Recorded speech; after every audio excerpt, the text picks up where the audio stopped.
నరేందర్ రెడ్డిది అరెస్టు కాదు, kidnap. Suresh BRS కార్యకర్తనే, నన్ను వచ్చి కలవడమే ఆయన చేసిన తప్ప. ఫార్మసిటీలో సురేష్ 7 ఎకరాల భూమి పోతుంది. ఆయనేమో సురేష్కు భూమే లేదంటాడు ఐజీ.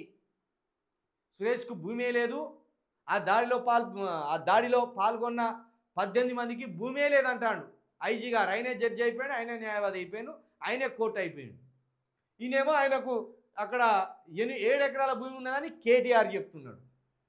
దాని గురించి అడగడం నేరమా? అతడు దాడికి పాల్పడినట్టు ఆధారాలుంటే బయట పెట్టండి. కొడంగల్ నుంచే సీఎం భరతం పడతాం. అల్లుడి కంపెనీ కోసం రైతులపై ముఖ్యమంత్రి దౌర్జన్యాలు.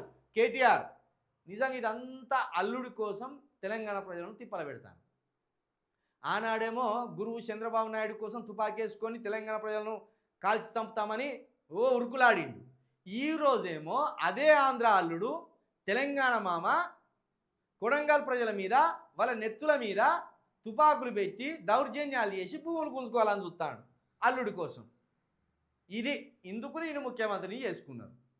నీ అల్లుడికి దోషిపెట్టడానికి ఇప్పుడు నిన్ను గెలిపించిన ప్రజలను జైల్లో వేస్తున్నావు, థర్డ్ డిగ్రీలు ప్రయోగిస్తున్నావు, అరెస్టులు చేపిస్తున్నావు.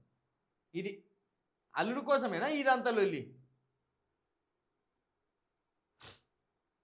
100% నిజంగా సురేష్ దాడికి పాల్పడ్డట్టు ఆధారాలుంటే సురేష్ కాల్ డేటాలో కేటీఆర్ ఫోన్ చేసినట్టున్నా, నరేందర్ రెడ్డి ఫోన్ చేసినట్టున్నా ఖచ్చితంగా చర్యలు తీసుకోండి.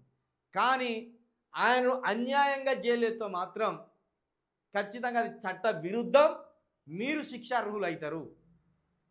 సురేష్ను ఒట్టి పుణ్యానికి తీసుకుపోయి అరెస్ట్ చేసి ఆయన మీద కేసులు బనాయిస్తే తప్పకుండా వీళ్ళ ప్రభుత్వం వచ్చినాక, వీళ్ళు ముఖ్యమంత్రి అయినాక ఆ కేసులన్నీ మళ్ళదవి మీ భర్తం పడతారు. కాబట్టి ఒట్టి పుణ్యానికి సామాన్యులను బలి చేయకండి. మీరు వ్యక్తిగత ఈర్షకు పోయి, వ్యక్తిగత ద్వేషాలకు పోయి, మీ వ్యక్తిగత ద్వేషాన్ని అంతా కేసీఆర్ కేటీఆర్ మీద కక్కి వాళ్ళతో ఉన్న వాళ్ళని బలి చేయాలని చూస్తే ఇది ఖచ్చితంగా చట్ట విరుద్ధం.